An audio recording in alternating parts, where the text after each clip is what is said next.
Assalamualaikum warahmatullahi wabarakatuh.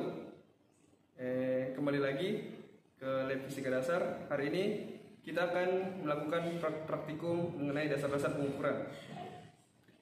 Pengukuran merupakan suatu keterampilan yang dimiliki oleh setiap mahasiswa fisika yang dimana digunakan untuk mengumpulkan data berupa data kualitatif ataupun data kuantitatif. Hal ini ditekankan untuk bisa memberikan nilai-nilai pemahaman kepada orang yang membaca tentang hasil pengukuran kita ataupun di lain hal, terutama dalam bidang eksperimen dan percobaan itu sendiri. Dalam hal ini, pengukuran itu sendiri harus dimiliki oleh setiap dasar-dasar pengukuran itu sendiri harus dimiliki oleh setiap praktikan agar dapat memberikan pendekatan terhadap apa yang ingin disampaikan, terkhusus pada bidang fisika itu sendiri. Adapun ketidakpastian dalam suatu pengukuran disebabkan oleh beberapa hal, yaitu yang pertama adanya kesalahan pada NST atau nilai skala terkecil dari alat tersebut. Yang kedua, adanya ketidakpastian pada sistem. Yang ketiga, adanya ketidakpastian campuran. Yang keempat, adanya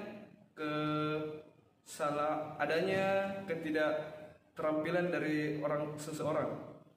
Baik, untuk praktikum ini sendiri memiliki tujuan umum, yaitu memahami dasar-dasar pengukuran dan menggunakan alat-alat besaran fisika.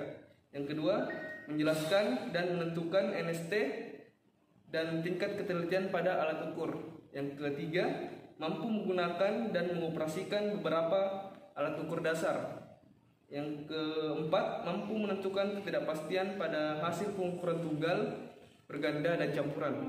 Adapun alat-alat dan bahan yang digunakan pada percobaan kali ini yaitu: 1. Untuk besaran panjang menggunakan alat jangka sorong dengan tingkat ketelitian 0,01 mm 1 buah, spirometer dengan tingkat ketelitian 0,01 mm 1 buah, mikrometer sekrup dengan ketelitian 0,01 mm 1 buah, dan mister biasa 1 buah. Adapun untuk besaran listrik menggunakan basic meter 1 buah, yang dimana basic meter ini mengukur mengenai volt dan tegangan dari suatu rangkaian listrik. Lalu besaran massa kita menggunakan RCO House 311 gram dengan tingkat ketelitian 0,01 gram, dan besaran waktu kita menggunakan stopwatch analog dengan ketelitian 0,1 sekon 1 buah.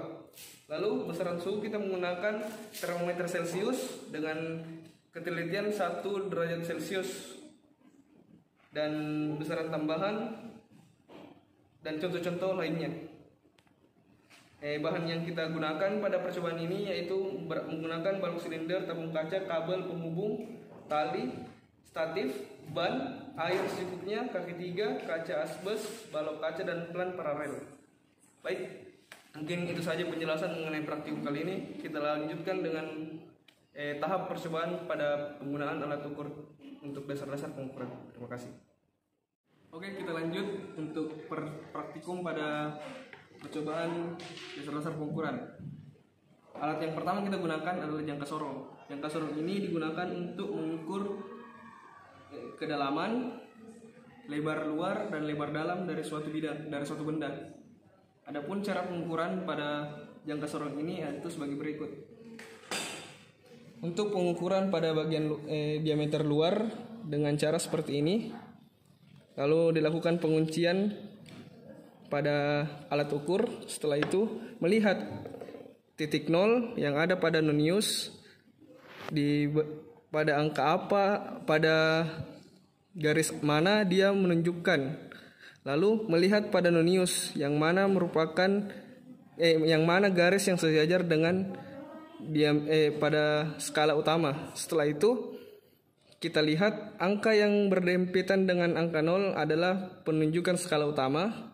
Lalu angka yang sejajar dengan skala utama adalah penunjukan skala nonius. Oke, setelah itu kita lalu dimasukkan di rumus dan dicari hasil perhitungannya. Untuk yang selanjutnya yaitu mengukur diameter dalam dari suatu benda.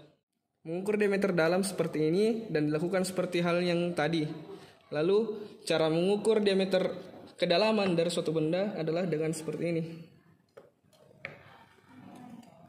Masukkan, lalu mendapatkan, lalu mengunci dan melakukan perhitungan kembali. Oke, kita lanjut lagi pada alat ukur selanjutnya, yaitu mikrometer sekrup. Mikrometer sekrup mempunyai dua skala, yaitu skala Nonius adalah skala yang berputar dan skala utama adalah skala yang tetap. Pada contoh kali ini kita akan mengukur ketebalan dari suatu koin, yang dimana caranya seperti ini.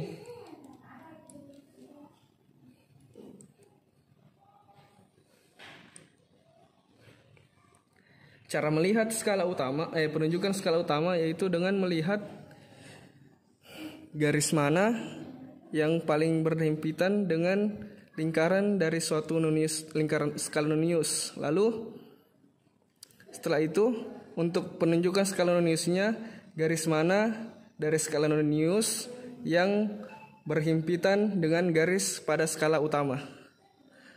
Garis dari skala Nonius yang berhimpitan dengan garis skala utama. Lalu dimasukkan ke rumus untuk mencari hasil perhitungan. Oke, pada sampai situ saja untuk mikrometer sekrup, dan kita lanjutkan pada spirometer. Cara mengukurnya itu dengan memastikan dulu titik nol pada alat sudah tepat. Lalu setelah itu kita letakkan alat di benda uji di bawah alat tepat di jarum tengah, lalu dilakukan perhitungan.